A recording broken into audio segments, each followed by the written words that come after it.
It's good to be here in this day, allowing all that's in body and mind and heart to be brought forth. And there is an opportunity to allow something new to occur. This newness is, as far as the world is concerned, unprecedented. And we're entering and have the opportunity to enter the golden age. Golden age of consciousness, golden age of life. This requires each one to be more present as to what they're creating and how and where the source of power is for creation. All too often, man has been preoccupied with the sense of self, the sense of individual life, ignoring altogether that which is beyond, which includes all the world, which includes a wholeness, a unity. Unity is the true nature of this planet, oneness. But the oneness cannot be resolved with the differences of nationality and identity, all the things that keep mankind apart. The oneness really is dependent on the individuals who come into a larger sphere of identity, and also something that they can see the whole world in a different way. We can no longer be in an exclusive type of environment in our worlds, exclusively on our own. We're called to play a better, more fulfilling role in seeing how the world interacts with us as individuals, how the world interacts with us as a collective, the collective of humanity. The collective of humanity is 6.9 billion people, all divine beings, all here for the same reason, to allow something to break through in consciousness. And the breakthrough in consciousness requires an absolute awareness of the wholeness. Because until we can get into the place where the wholeness means something to us as individuals, there is no possibility of seeing the wholeness for humanity. We are ultimately scattered on earth, and have been for thousands of years, with no vision of what oneness might be, the source of oneness. Even though people profess to love God and say God is the source of oneness, these are ideas that keep them apart from other people, because other people use different words, and so the words and the semantics start to interfere with everything. But there is a truth of oneness. There is a reality that there's a connection to ourselves, to all people. We're part of a world where everything connects through us. There's often an opportunity to see this and to feel it and to recognize it. But most people ignore the signals. Being too preoccupied with the individual life is part of that.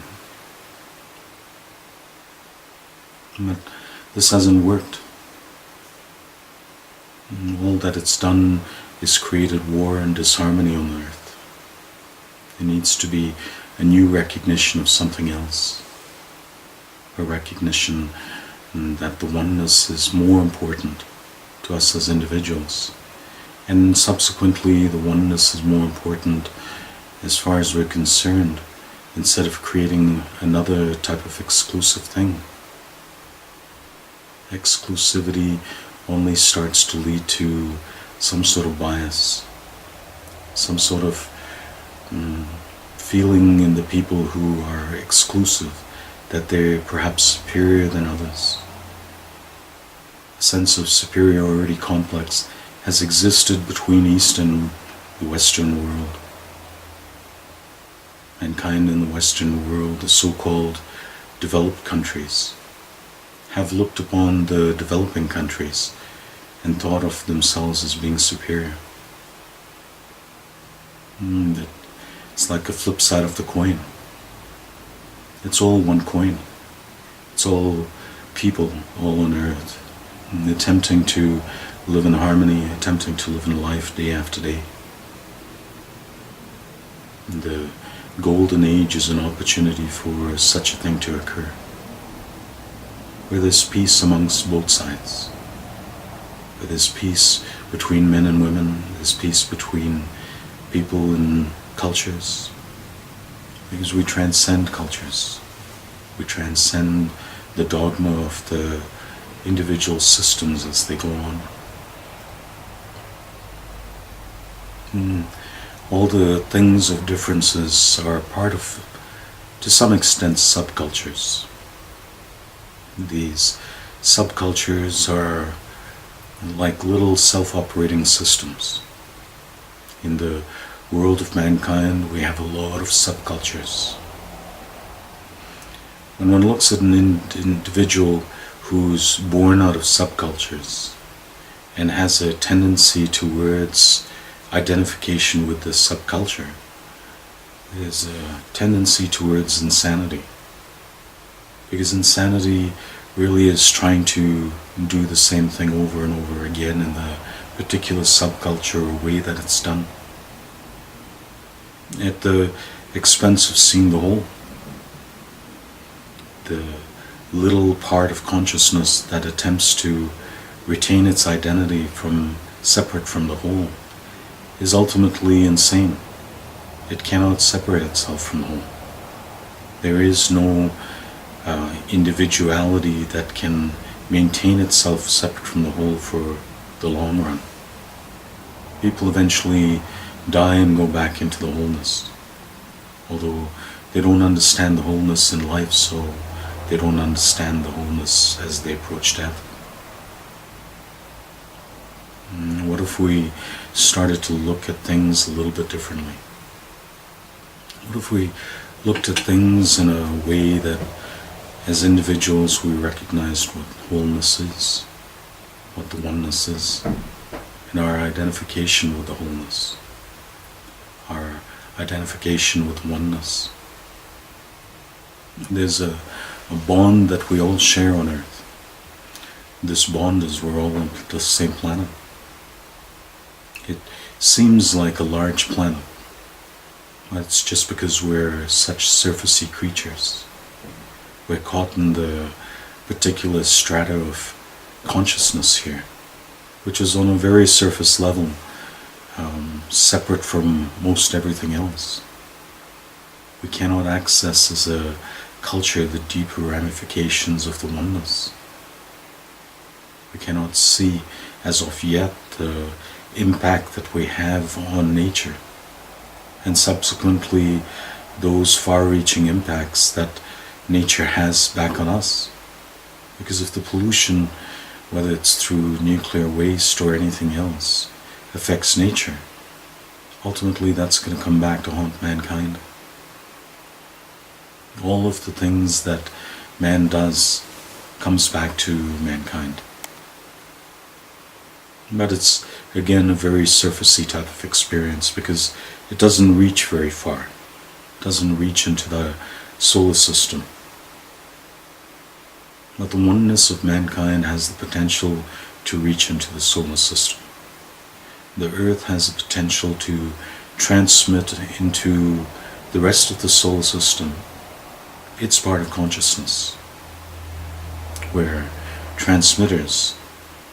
The earth is a transmitter of a particular frequency and sound. The sound has been a cacophony of noise. Everybody making their own noise, individuals, collectives, groups, nationalities, all creating their own sound. But these are subculture sounds. The real sound that has the potential to emanate from the earth is the sound of peace, the sound of harmony with life, the sound of harmony with nature, and the sound of harmony that exists between our planet and other planets. There's not some bad planet out there attempting to inflict their order on Earth, although that's a popular theory and idea. Really, the planet that we need to be more concerned about is our own, instead of aliens out there. Because the consciousness of Earth has been out of step with the rest of the planetary bodies. The order that is established by reason of Earth sounding the pure tone of life, the pure sound of peace into the universe, would be far different. It would have a different effect on how our planet moves through the solar system.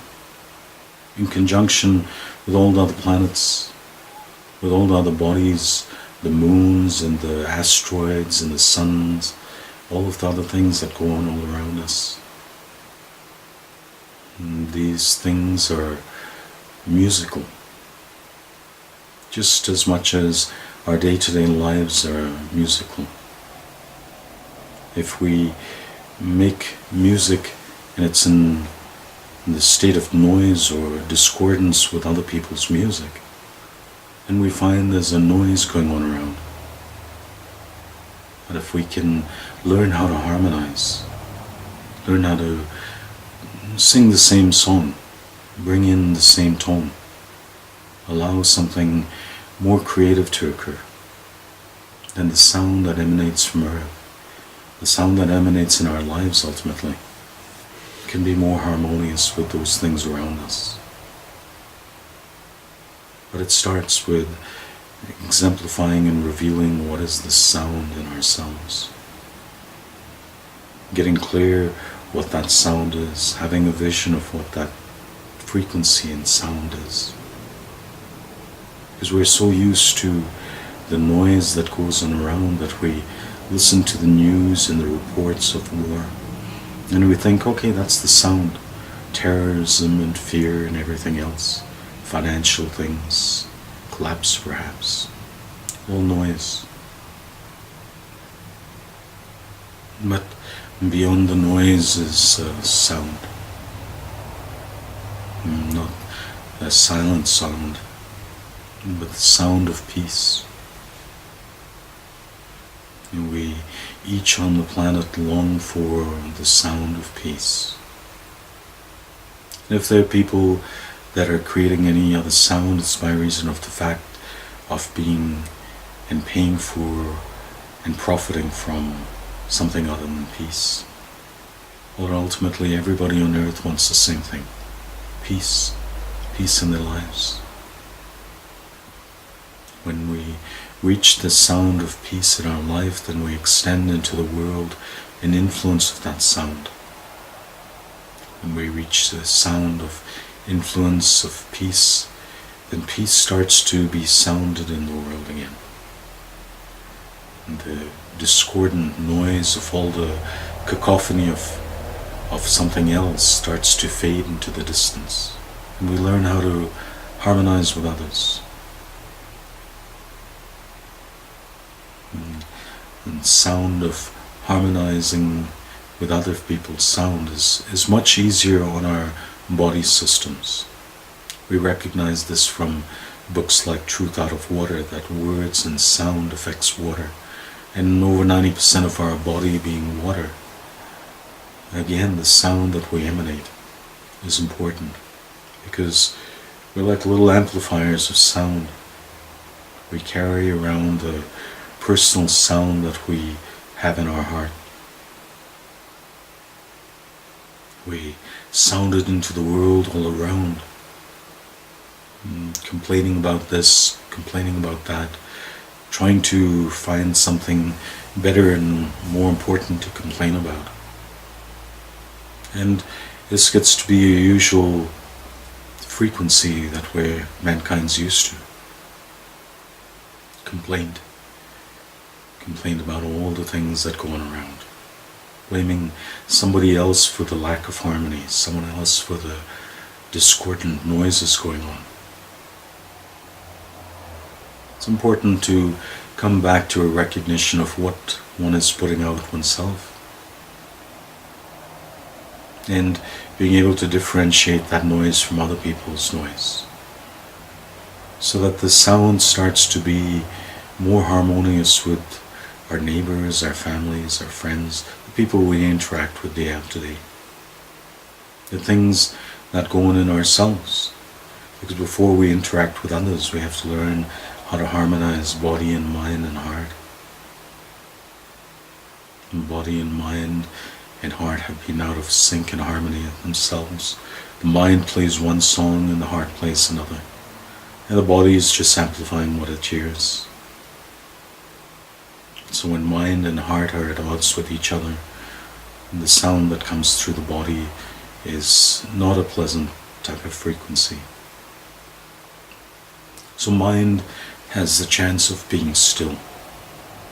Heart has the chance of coming to rest. And from that begins a new sound, a new frequency. Something that can operate in our worlds in a different way.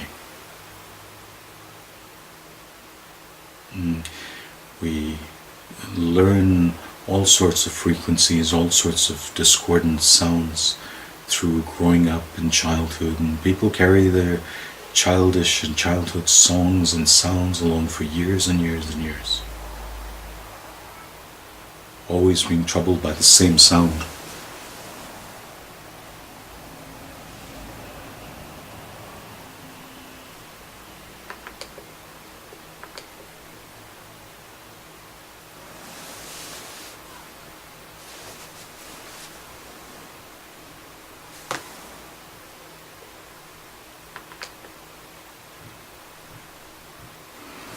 Always being troubled by the same sound.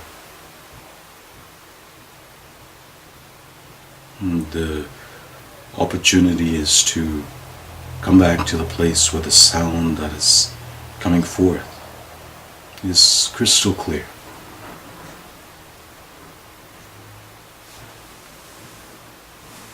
And the sound that we're putting out into our individual worlds is more harmonious with day-to-day life. And there's no one out there that is to blame for the sound that we're sounding ourselves. We can't start with somebody else. We can just start with being clear about what we're putting out as individuals, what we're putting out as a collective.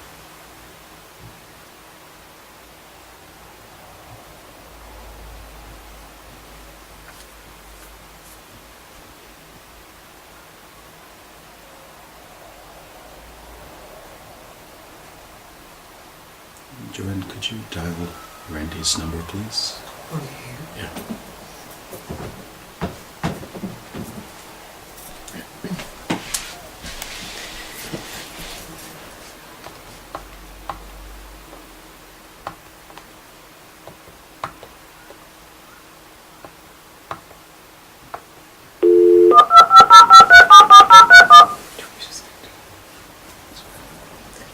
Thank you.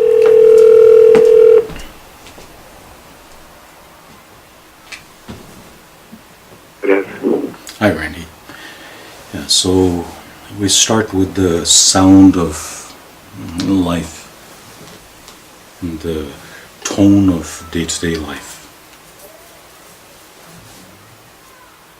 And becoming more conscious of what we're putting out into our world.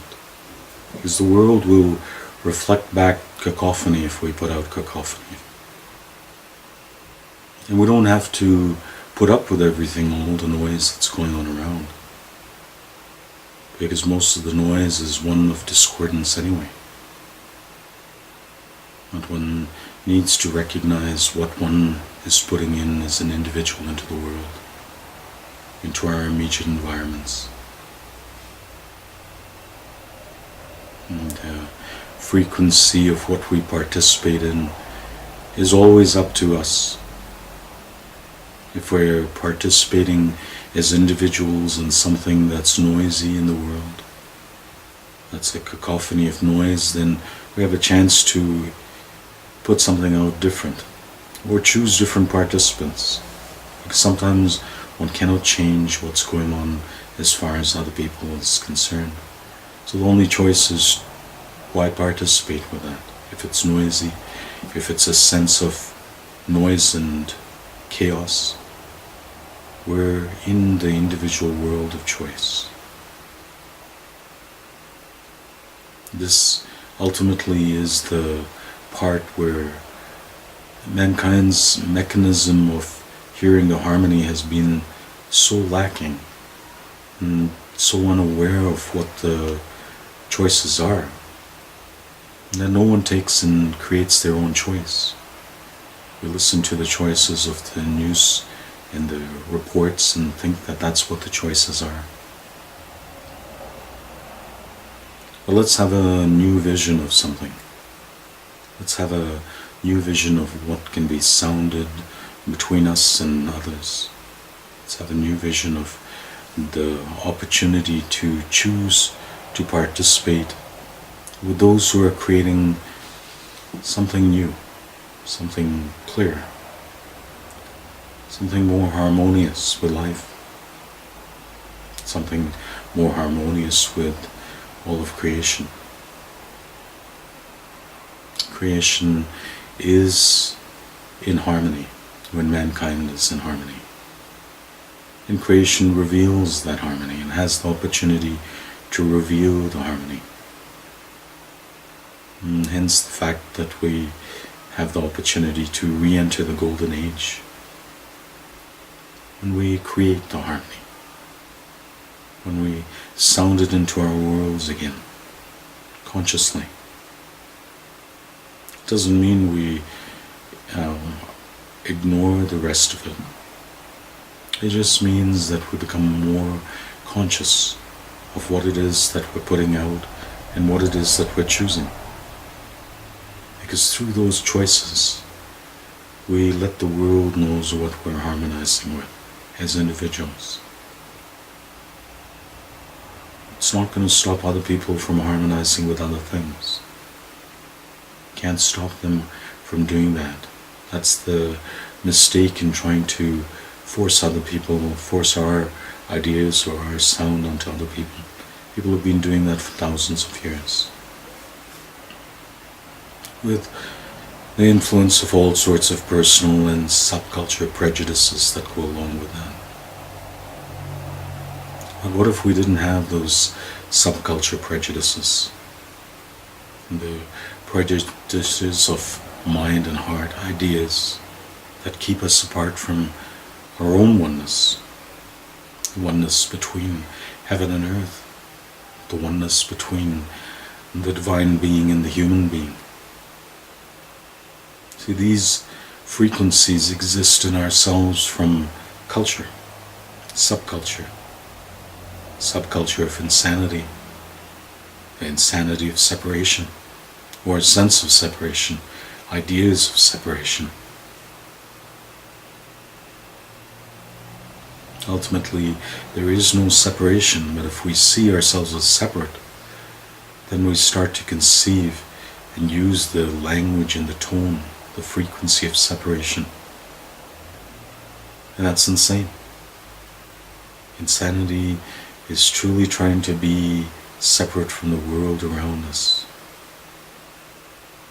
maintaining somehow our own state of affair of consciousness, promoting it perhaps as better than someone else's. Because there's no one with a better subconscious or a better subculture who is out there. As long as the subcultures are going on, they're all insane. The culture of oneness is the culture of the sane. Because in the oneness, we don't waste money on war. There's no point. It's a useless attempt at spending life force using life force, killing people, inflicting one culture, perhaps the Western culture's ideas on the Eastern cultures. The Eastern cultures fight back, or perhaps, well, it's been going on so long that the separation of nationality and everything else is thought about in some way as empire building, but it's insanity. People building empires are insane. They use all the life force and their resources of life force for war. When all those resources could have been used to create something new, something more harmonious. The cost of war isn't just death of soldiers and death of innocent people. The cost of war is the cost of all the expenses that go along with it, the life force that's used to promote it. If we didn't have war, there'd be no war on terrorism and everything else, drugs and all one nation against another. Just think of the huge amount of life force and resources that could go into something else. But people haven't thought of these cultures and subcultures as insane. So they do it. They participate in it, thinking that their governments or their nations are so great, inflicting by force on somebody else. But there is a cost. And we think of it in terms of money, when money is an illusion. It's just a substitute pattern for life force. So what do we choose to use our life force for as individuals? We choose to use it to see and to promote separation, separateness, subcultures of one form or another that we're so proud of, insanity of one form or another that we're so proud of? Or do we start to see the same nature of oneness, where we can, on the planet, in the golden age, feed people, give people food and shelter and water and peace?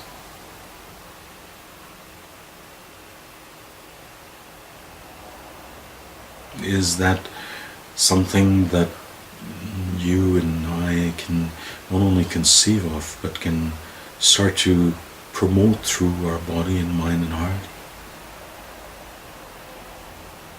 Because if we are just promoting our own cacophony of noise of our individual lives, then we're still in the hung-up state of self-centeredness. People live in the cacophony of noise of their individual life without being able to get out of it and do something greater, to assist the world to come into peace, because they've reached peace in themselves. They've extended past the idea and the consciousness of a subculture. Subcultures extend into men. Men think in certain subcultures. Women think in certain subcultures. Children, adults, taxpayers, politicians, governments, all subcultures. All little cultures of their own. So come out of the subculture. Come out of the identity with all those things of separation. Come out of the things of identity with just a narcissistic view of looking at the world as a whatever you identify with, and that's separate, because the separation doesn't exist. If you stay in the separation, you will live and die in the separation, and there'll be no idea, there'll be no conscious participation in something greater. The oneness is greater. It would be not only boring to listen to someone describe the subculture, but someone who's prejudiced in their subculture against somebody else's subculture. Absolutely, the most boring things go on in that way.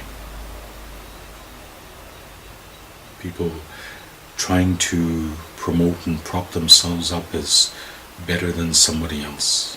There is no better. We all walk the same way. We all live and breathe the same way. We all have access to life force. This life force has been an illusion to mankind, because people, instead of paying attention to the life force, have paid attention to the substitute for life force. Money. Preoccupation with money. Lack of it. Wanting it. What can be done with it. Paying the bills with it. How much time is given to the preoccupation of the substitute of life force? And as a result, people's preoccupation with the substitute of life force makes them think somehow that they're less. People think of themselves as less because maybe they don't have money, or maybe they don't have as much as they'd like. But the money isn't the thing. Money comes, money goes. Life force comes and life force goes. You have an abundance. We each do have an abundance of life force. So how are you going to spend it? What are you going to promote? What are you going to talk about? What are you going to participate in? It's easy to have an experience, perhaps on a day of the week that's special for an hour, and then go back and waste our life force, because we miss out on the opportunity to participate in the oneness that's there. The emerging oneness, the emerging sense of oneness on earth. Because you can't have a participation in the emerging sense of oneness and maintain the state of narcissism. We cannot be so self-centered to try to maintain ourselves as individual lives and miss out on the part of the wholeness, the oneness.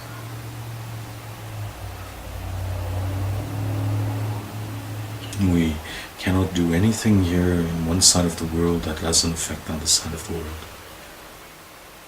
It's all one. It just takes some time sometimes. The cause and effect don't seem to relate a lot of times, but there is cause and effect. What we put out is cause. And there are effects in the world from that.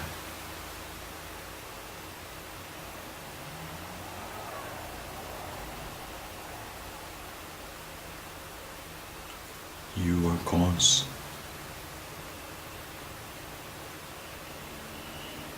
People don't identify with cause, they identify more with the effects. Oh, why is this happening to me? Well, your cause. You're putting certain things out. The effects are going to happen by reason of what you put out. It's not happening to you because of anything else. It's happening because you've put something out. So learn how to harmonize and put something different out.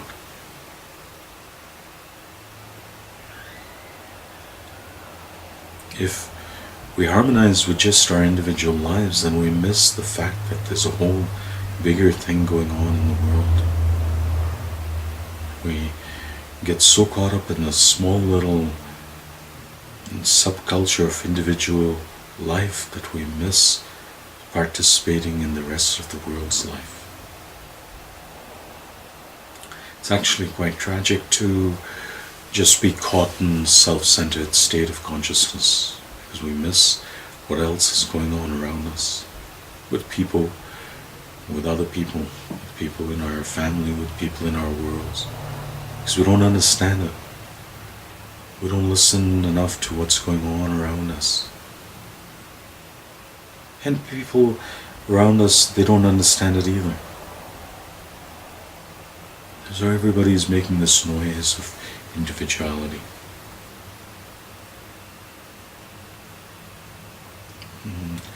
the place to start is to start with identification again with something that's more whole. So that the noise that the heart makes, the noise that the mind makes,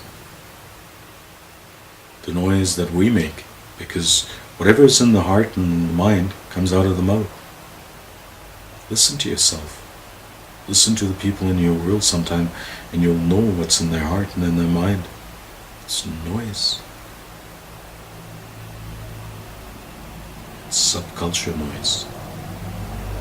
It's separation noise. And it's quite frankly boring to listen to noise. There's no need to participate in the noise. Subcultures, if they want, can listen to their own noise. You have the chance to be in a culture of harmony. Harmony because we've established and know the harmony that exists in our own form. There's harmony, once again, that's established between the mind and the heart. Without the harmony established between the mind and the heart, there is no harmony out there in life.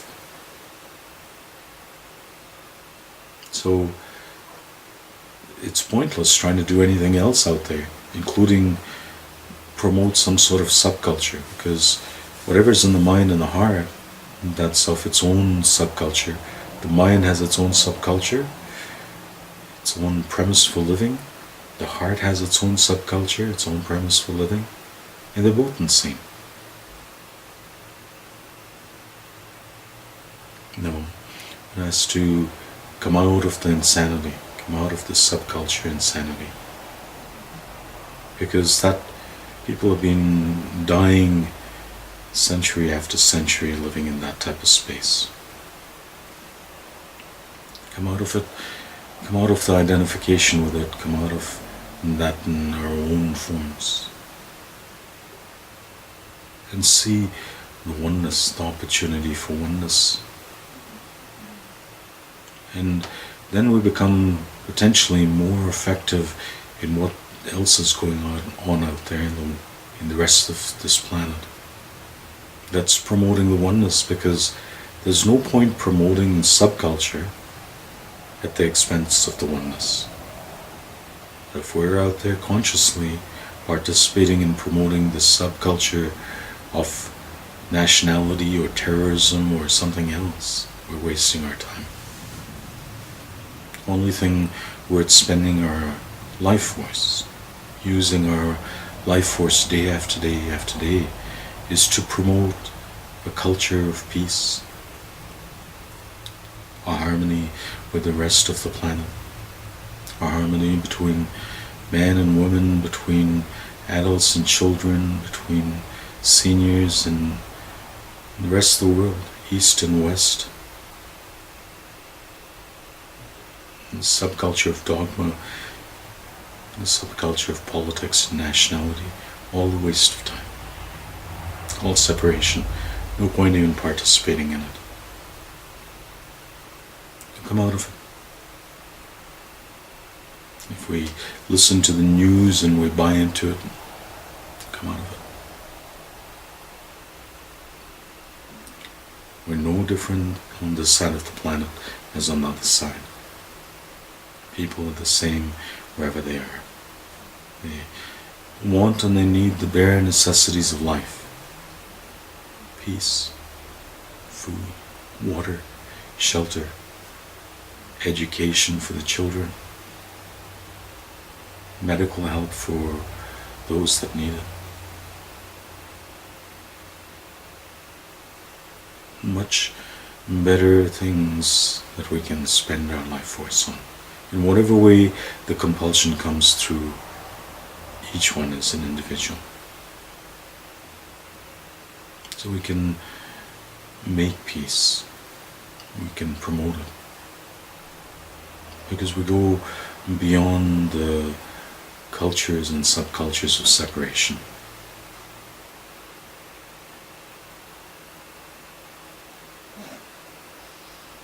The oneness is real.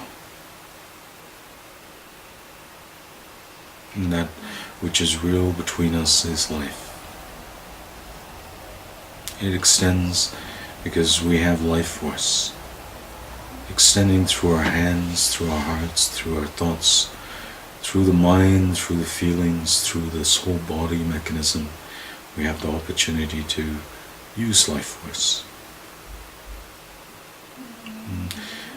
We don't have to be caught up with the subculture connected to the lack and limitation of the substitute money. We have life force. Even if we don't have the substitute of money, we have life force. In the end, people find they cannot buy any more life force than what they're given, no matter how much money they have or have accumulated. People strive to accumulate and maintain their substitute of life force in the banks. They don't use it. They don't put it to good use. They've accumulated what they think is of value, but they don't find the value in the real. And people die with big amounts in their life force substitute pattern in banks perhaps, but they can't take it with them. That's the rub.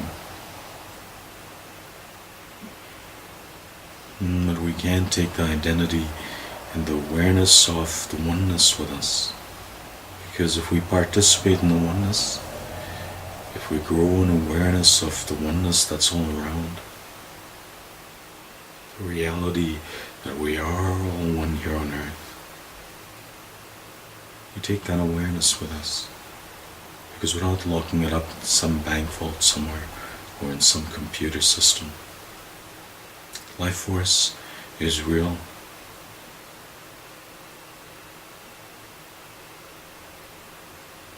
And it's less noisy actually.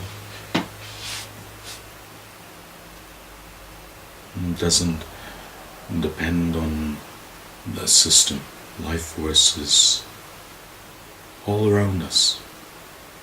It's in the rocks and the minerals and the trees and the vegetation and the creatures and the people. And everything around us is life force. And if life force is cared for, if we care for life force, we care for all the things around us. The rocks and the minerals and the trees and the vegetation and the creatures and the people. Because to really live in the life force and the awareness of the abundance of life force is to fully participate with it, in caring for it. It comes with a different sense of awareness of when one cares for life force, when one cares for the life force of each other, when one cares for the life force of those things that are around us.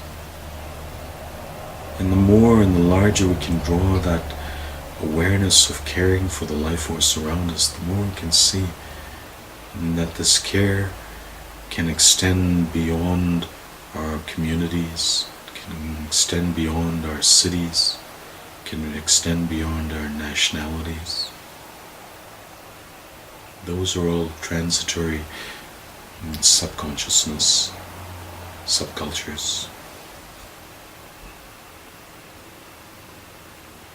So I'm appreciative for the reality of the ability for each one to choose to come out of insanity.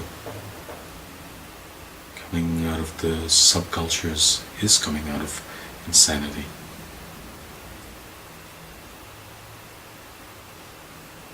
And coming into the golden age, whatever the potential of that is the potential of the realization that we can choose individually and collectively to come out of the insanity of whatever age the past has been.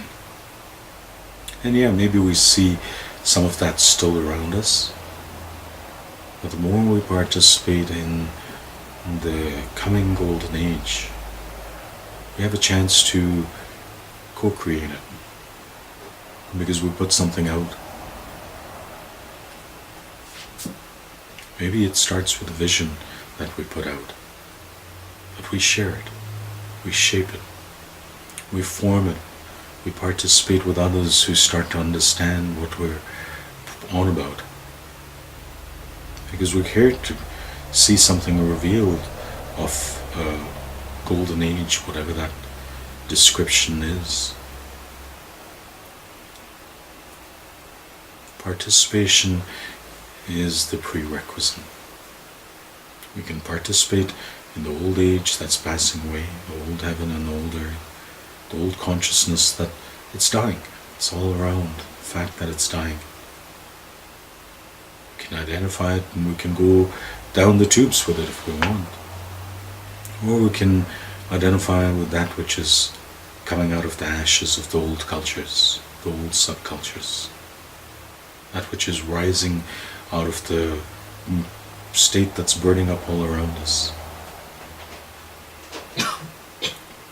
Come into it for yourself. Participate in it, and you'll find your identification will grow in what you're participating in. Participate in old subcultures, and you'll find that as it's passing away, the identity of all those participants are also passing away, because their identity is with the old subculture of nationality and whatever else, empires, etc. No, let the old stuff pass away, even the old stuff that goes on between mind and heart. Let it pass away. We don't have to even participate in the subculture of our own mind's thoughts. Whatever the thoughts used to be, it's irrelevant. Mind has had erroneous thoughts of all sorts of things that are all indicative of the fact that the mind is narcissistic. And the heart can participate in that, or it can participate in something else.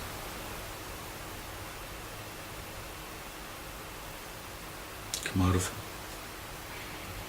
Let's explore the potential for the revelation of the golden age in ourselves. Because we feel it as individuals. We participate in it with others. We see the ramifications of it as it extends into the world around us. Maybe we don't see it in numbers around, but we have all sorts of other ways to extend into the world and find others who are also on about the same thing. Coming out of the old thing. The old thing is most definitely falling apart.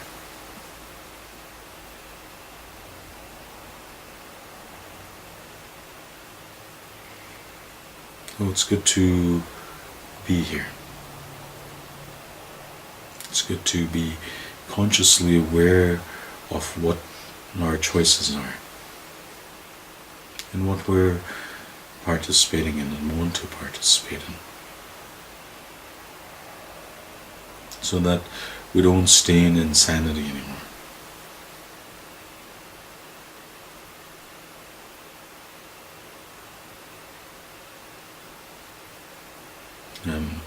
I'm deeply thankful for all those on earth who are coming out of the insane state of separation, the insane state of war, and the insane state of seeing and thinking that money, the substitute of life force, is worth anything. It has its use, but the real use, the real abundance is life force. The real value is what we spend our life force on and choose to. I'll leave it in each one's hands, because that's ultimately what the only choice is. Can't make the decision for anybody else. But I made my own decision for myself. And I trust it's clear where I'm going in my choice.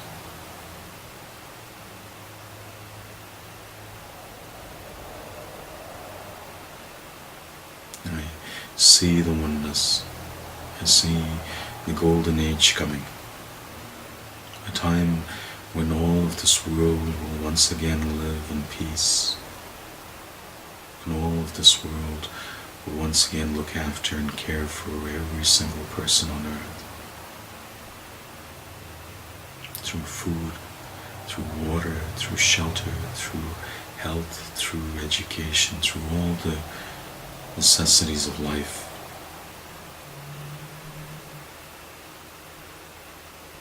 I see it. And I also see that which is passing away. I'm watching it crumble apart all around. It's having a hard time propping itself up anymore. So, come out of it. And we'll see together here on earth what's really between us.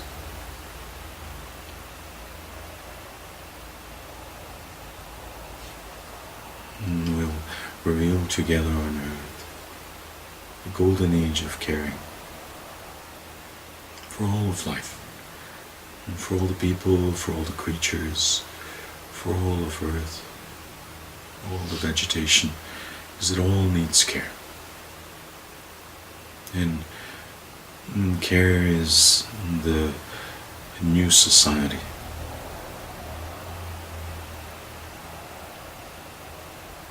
It's the declaration of those who put their heart into co-creation of life, care of life here. And stating that we care. Starting with care for peace. It's good to be here in this beginning of the golden age, and as we watch it expand and reveal itself, it's inevitable, it's unstoppable. The old simply has no way of maintaining itself anymore. It will and is passing away. And good riddance to it. And the new is putting in an appearance. The compulsion is so deep in mankind that it's unstoppable. Can't be stopped. So it's good to be here, and from here we send a message of blessing to all those who hear these words and participate in whatever way in their lives to come into the greater awareness of the oneness and the connection between us. We send a blessing from those that are gathered here and on the phone line and on the conference call to all people, all creatures, to the rest of this planet, to the rest of the solar system. We're here. We recognize and feel the oneness, now and forever.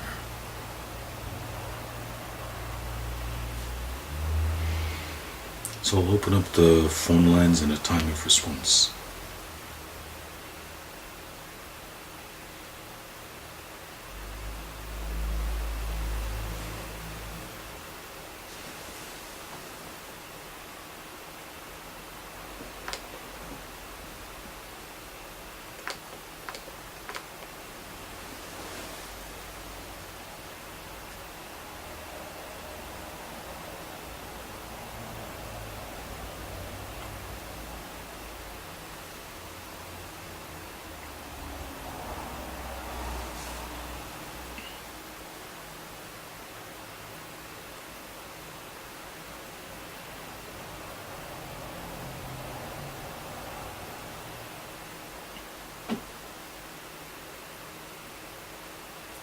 Thank you, Des.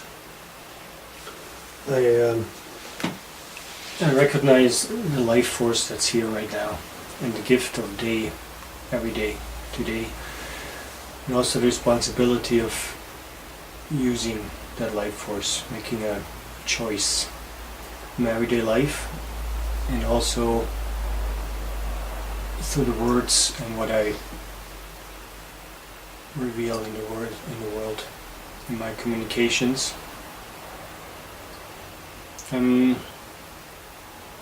realizing, when you were talking about harmony, the sound of the words, the meaning of the words,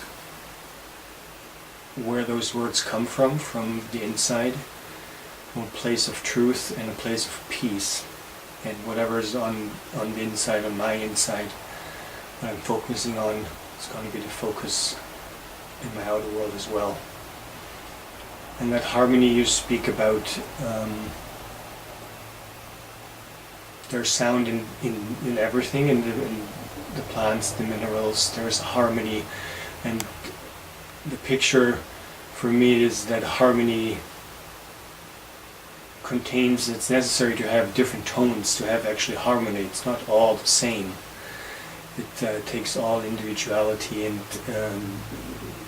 revealing in one's own expression in that harmony. And yet it's one song. We all sing one song in that harmony.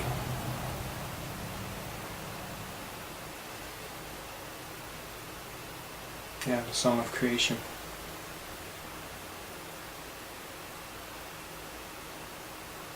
Thank you. Thanks, Vance.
And how peaceful it is to stay in love response to all that you've brought forth this morning, and to recognize the presence of awareness, and to welcome all that's bringing in.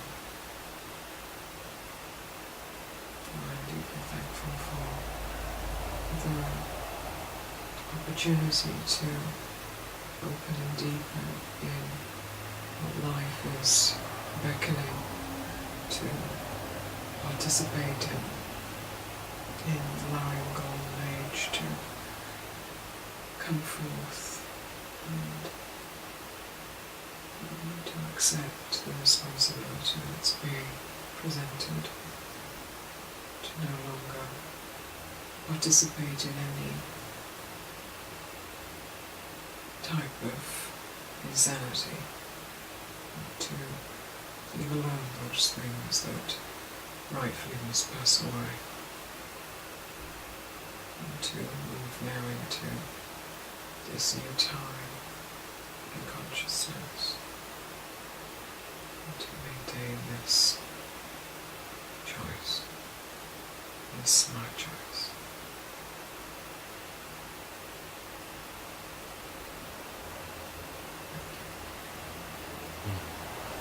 Thanks, Charlie.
So enjoy your day, and we'll look forward to being together on Wednesday.